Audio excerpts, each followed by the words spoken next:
Hello, I'd like to show you how we draw shadows on a site plan. What I'm going to do is reveal a layer that's hidden in this drawing just now, and it's called Size Shadow Makers, just to show you what we'll end up with. It looks fairly complicated, but it's reasonably straightforward. It's just a lot of repeated tasks. We basically project lines down onto the ground, then take these lines up to the plan, and using lines at 45 degrees, we're able to plot an outline for the shadow that the building would cast on the ground. In this drawing, there's also information for a roadway, and we'll be working with that in a later exercise, but that information is just sitting at the side. So what I'm going to do is just primarily isolate the other layers and delete the lines here, so I can show you how this is actually generated. So what I'll do is I'll just delete those and come back to the video in a second.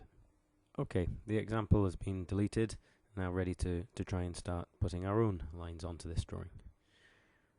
Okay, we're going to start with the easier shadow to do, and this is the shadow cast by the perimeter wall of the building, and also because the center part of the building is a bit higher, this will cast a slightly longer shadow. So let's work with that. Now we'll start off at the section. What I'm going to do is draw a line out from the corner of this wall. My object snaps find the corner. I've got ortho on, so I get a straight line. Drag that out just about that far. I'm then going to rotate that using the RO command. Base point at the top of the wall, and I'm going to go downwards 45 degrees. 45, return. Now where these two lines cross, this is where the shadow of the wall would hit the ground. We generally work at 45 degrees in this way and 45 degrees on plan. Just makes it consistent. I can join those two lines together using the fillet command. Then I'd like to take a line up from here and just drag it up. It'd be useful to have this line up here at 45 degrees from the plan. So I could mirror that line, pick a base point anywhere, drag across and return. And then move, pick the end of the line, base point, place it on the corner of the building. What I could do now is copy this line to the other corners of the building. So CP return, pick the object, return, base point, destination, destination. Draw a line across, joining the endpoints, fillet to tidy up, delete this line, and fillet down here. And that's the shape of the shadow cast by the lower wall, by this wall. But we have a situation where there's a higher wall in the middle. So for this one, what we can do is copy, so CP, return, pick the 45 degree line, take it from endpoint to endpoint. Now bear in mind we're trying to work out how long the shadow is on the ground outside the building. We've got a difference in height of floor levels here, so we need to join the outside line to the shadow and then project up from here. So I take the line right the way up,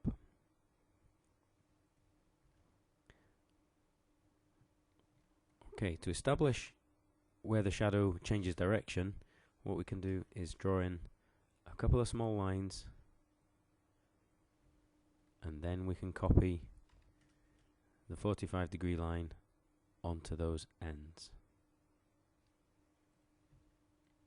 It should be a case of just using the fillet command now to join these two, draw a line across, and fillet again from here to here.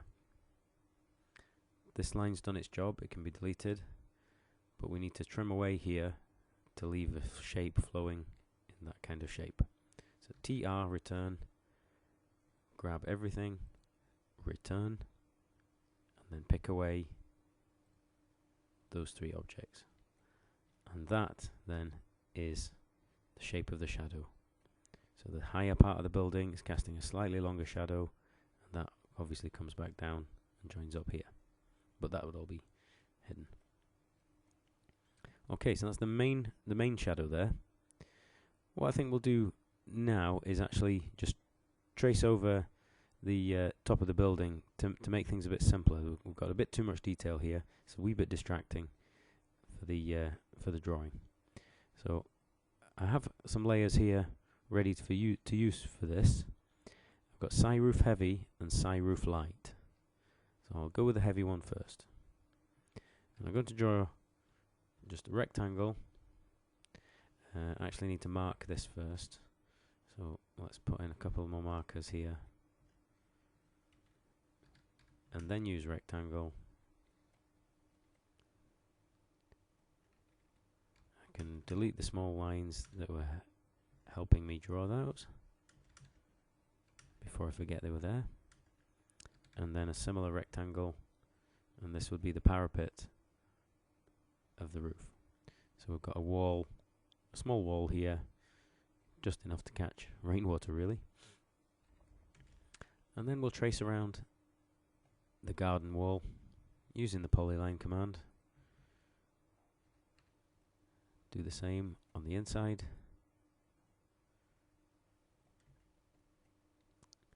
And using the other layer, Sci Roof Light, I'm going to trace around these objects as well. These are the lower walls inside the courtyard.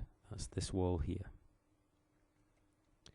So if I trace around those, these will be blue.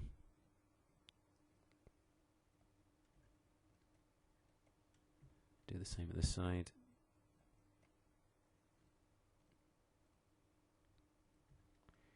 And then I can mirror those three objects over to the other side of the plan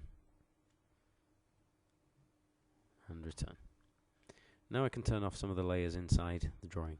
You can use this button here, it's quite handy, the off button. It's just making it a bit easier for us to see what's going on. We're not getting into the absolute subtlety of windows casting shadows and the likes. I'll turn off these layers on the ground as well, just to make it easier. It's a bit easier to work out now, see what's happening. Okay, now let's consider the shadow, this shadow, and what happens when it comes up this way. Okay, if I draw a line, I'll get back to my Sci Shadow Makers layer. Keeps it a bit consistent. If I draw a line from this intersection, take it up through the building. I'm just leaving it in rough just now. This line also hits the tops of the walls. So I can draw a line from the intersection there.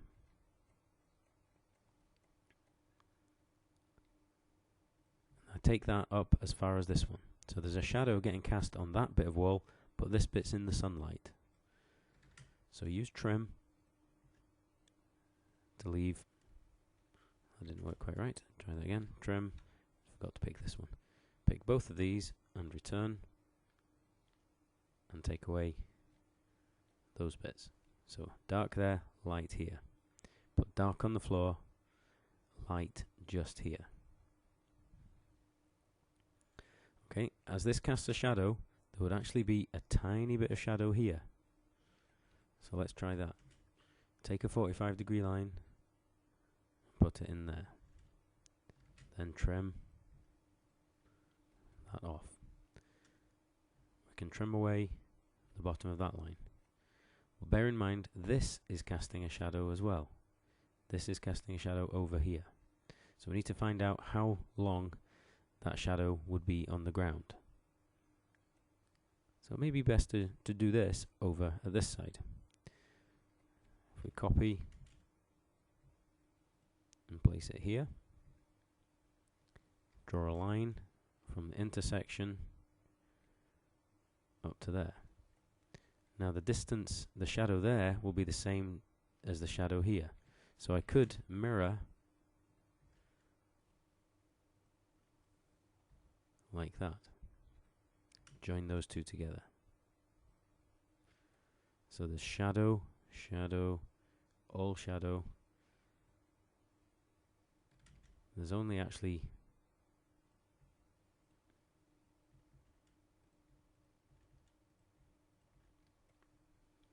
a bit of daylight here, tiny strip. It's all getting shadowed. Okay. Now this line casts shadow on this wall. So I can take a line up like that. The shadow's starting to get more predictable. Delete there. Delete there. But this is casting a shadow that way. So how long is the shadow on that wall? That's where we need to copy this item, maybe place it here. But this, if we join across from the floor, we'll get a length for the shadow which we can feed back in this direction. So if I draw a line up from here and then mirror it using that corner to corner, it gives me the length of that shadow. Okay, so I'll take that off. We need some 45-degree lines in here to see what's happening.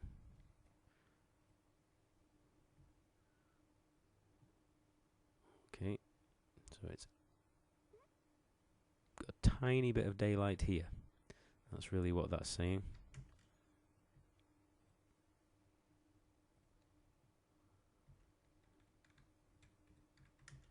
And the shadow is coming around there. That's in shadow. That bit's in shadow from this wall. It all works out there. So that's not needed. It's still going to be in shadow there.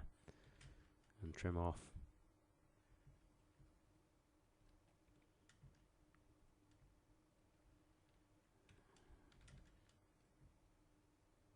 So a lot of this is fairly common sense.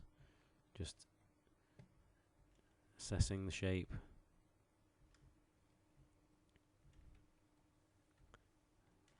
Okay, now that was fairly hurried, fairly rushed there, but as I say, it's common sense. It's very difficult to work through exactly stage by stage.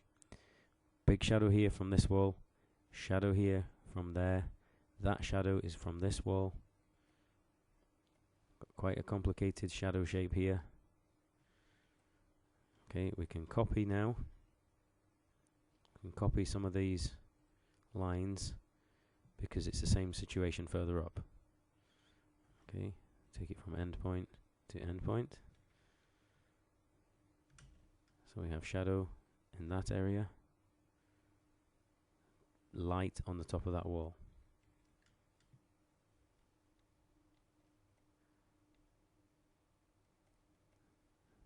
This needs slightly changed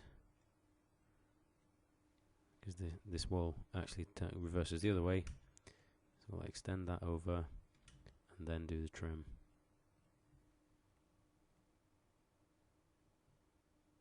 Let's just check that. Actually, it should be a bit further away. Let me check that.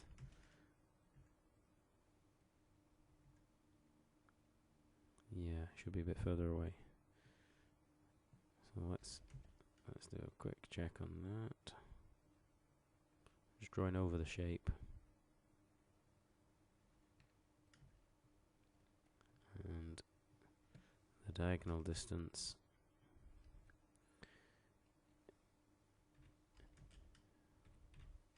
If I copy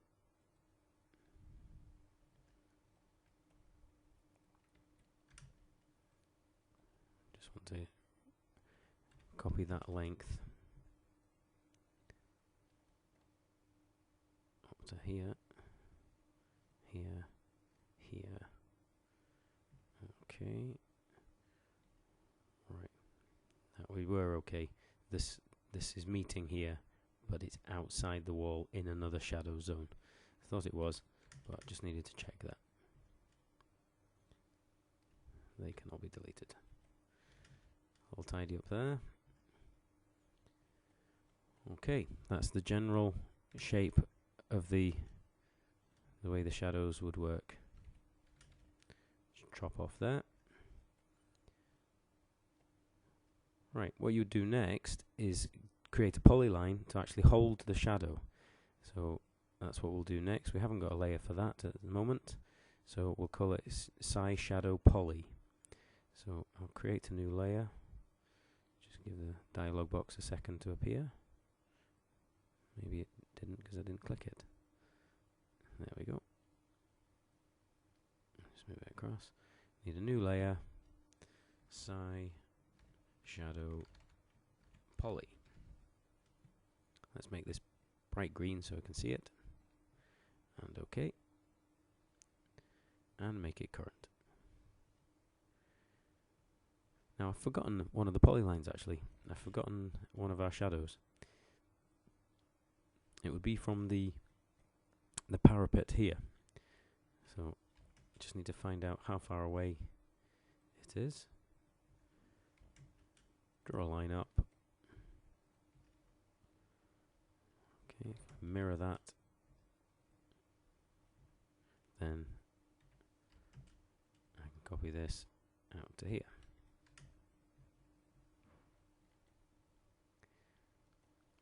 Okay, if I put that onto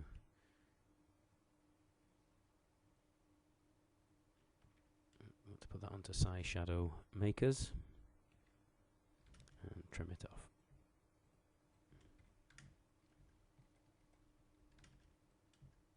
So that's a small area of shadow created by the parapet. So let's draw that one in first because it's the easiest. So just polyline around the shape. When I get to one step before the end, type in the letter C to close the shape and press return. Okay, let's do the outer one. This one's reasonably easy as well. It's much safer to polyline the outline for any hatching because it can't leak out then.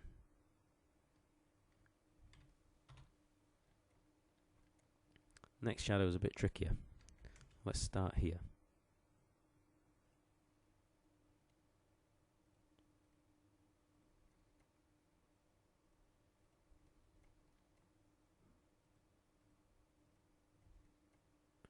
Okay, so I'm trying to capture all the areas that would be in dark. Oops. It went too far. So what we do here is actually come right the way down. Come right the way down, back to where we started and close. So generally all that's in the dark, apart from this little bit here, which will be in the light. So we do that as a separate polyline.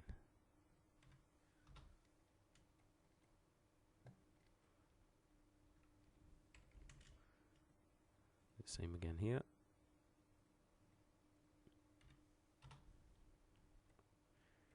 And on this side,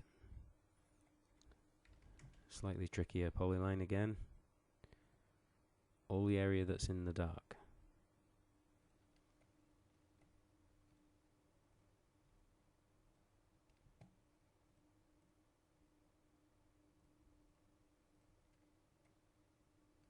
Quite a lot of it.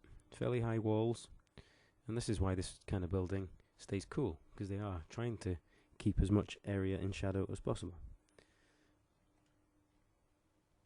Okay, we'll stop that there to pause for the next portion.